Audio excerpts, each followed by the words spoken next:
I usually fall asleep easily. The moment my head hits the pillow, I'm out like a stone, sinking into water. But that night, something felt off. A strange unrest stirred in my chest and my head buzzed as if distant thunder were echoing through it. The clock on my nightstand blinked 0347 when I finally gave up and got out of bed. Walking through the apartment at night always feels a little different, especially when the house is completely still. That kind of silence, it feels like it's listening to you. I went down to the kitchen just to get some water. On my way back, I paused on the stairs. Something was wrong. I stood on the top step right near my bedroom door and suddenly felt a chill crawl down my back. But it wasn't a shiver from the cold kind of chill, more like a current of electricity, something alien invading my space. I turned to look behind me. The corner at the bottom of the stairs, the one that was always just dark like any other shadow at night, wasn't the same.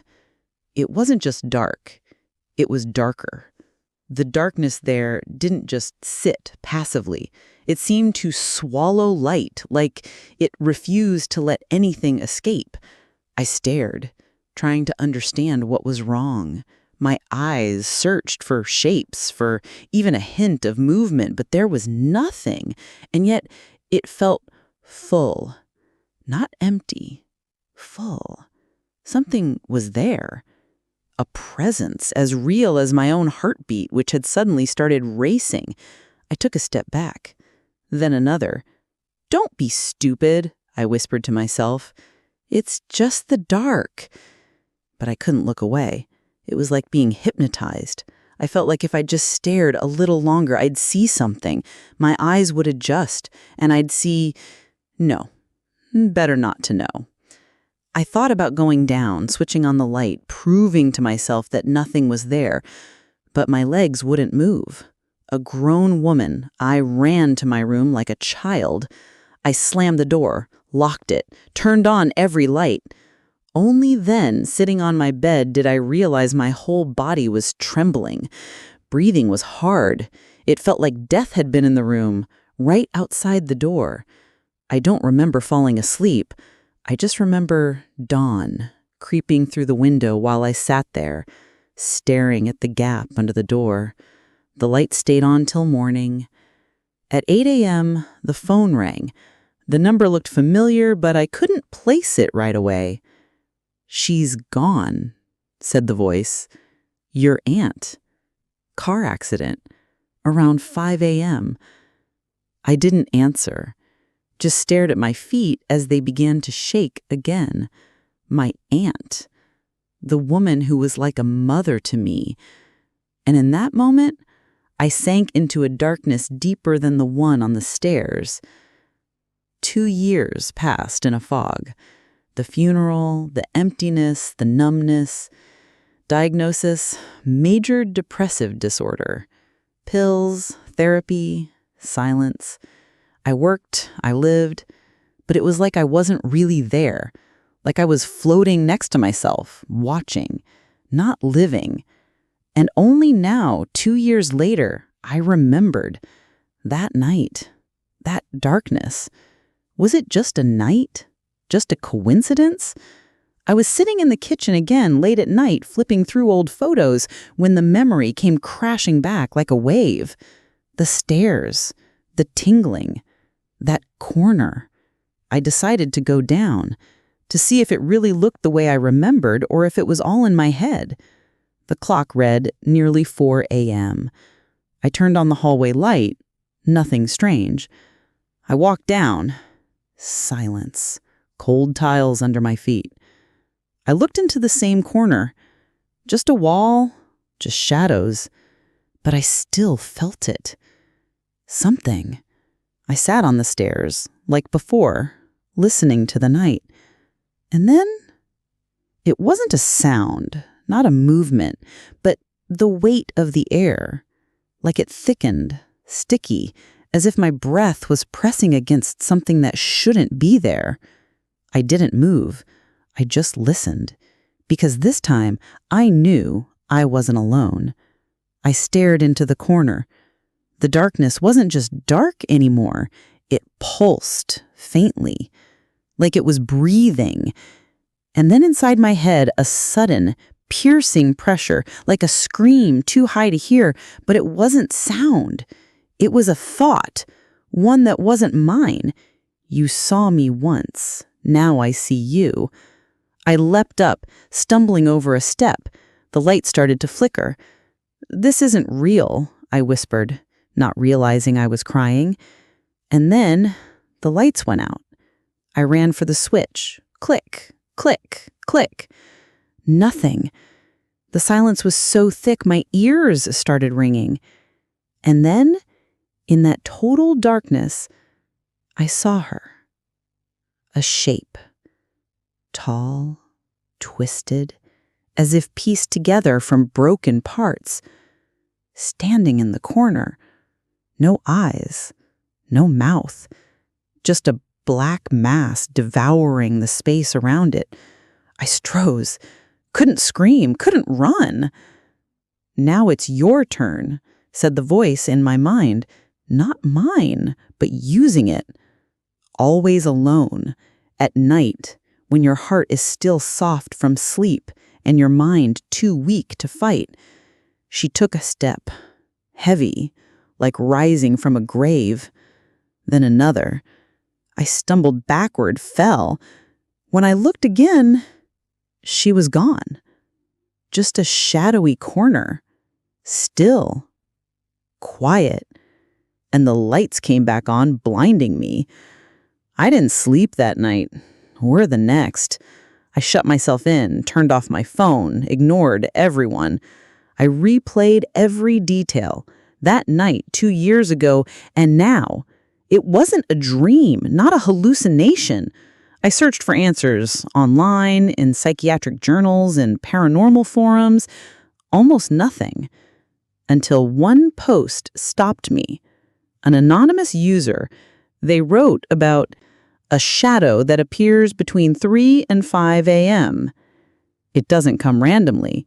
It waits for a signal. 3 days later, I got a letter. Handwritten, no signature.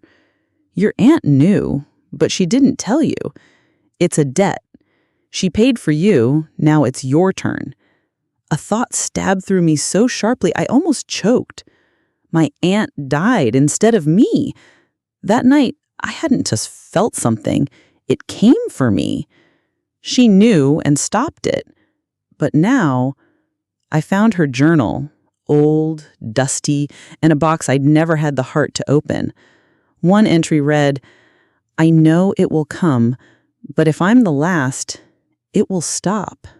It has to. I've walked through every circle. Don't let her repeat it. Don't let me die for nothing." The last pages were torn out.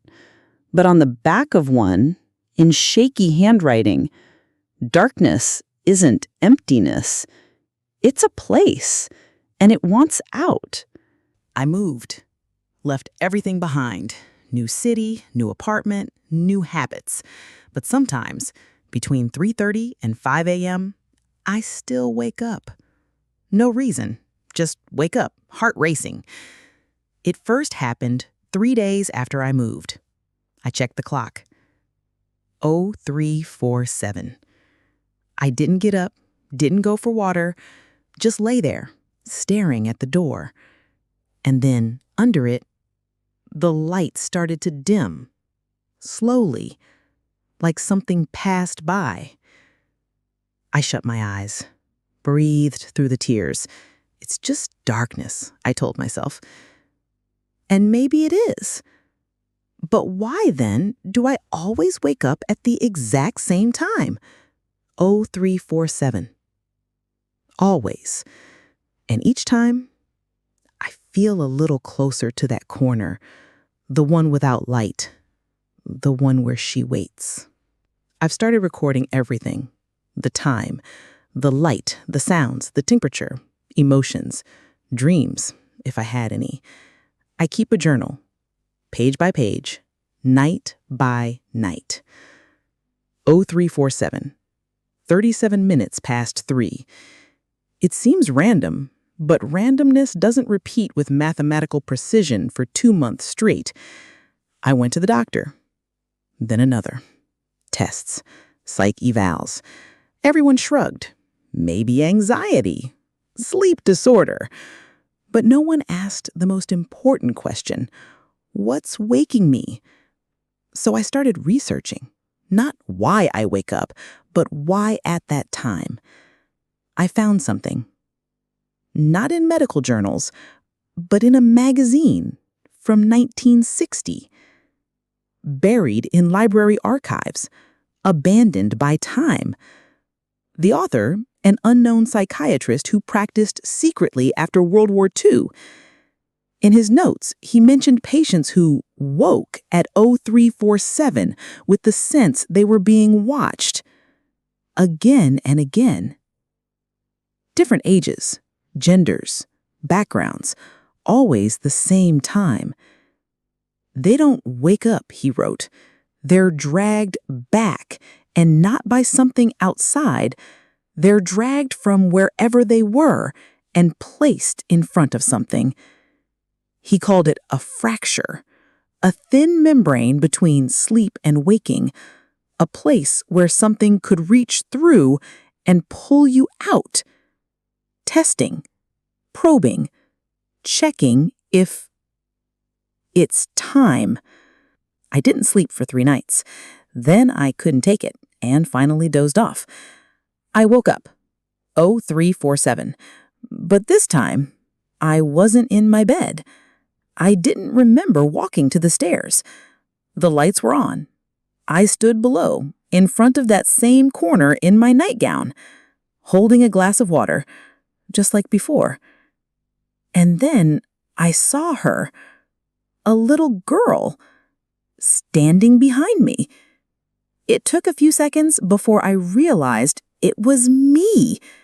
Me at 6 years old, same dress my mother had sewn, same wide eyes. "This is your first night," she said. "What?" "The first night you saw the darkness. But it didn't take you then." I tried to speak. My throat was tight. "Every time you see 0347, she said, unblinking, you go back to that night. Just a little deeper. Like replaying it again and again. But closer to the end."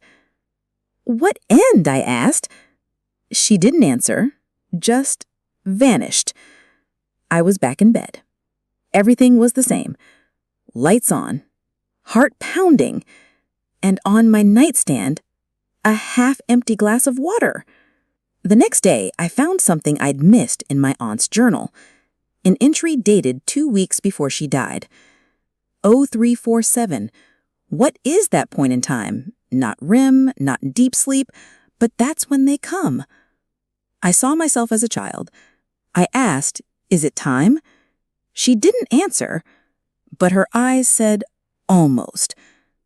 I don't know how to explain it, but I know the truth. 0347 isn't a time. It's a door. And no one opens it for you.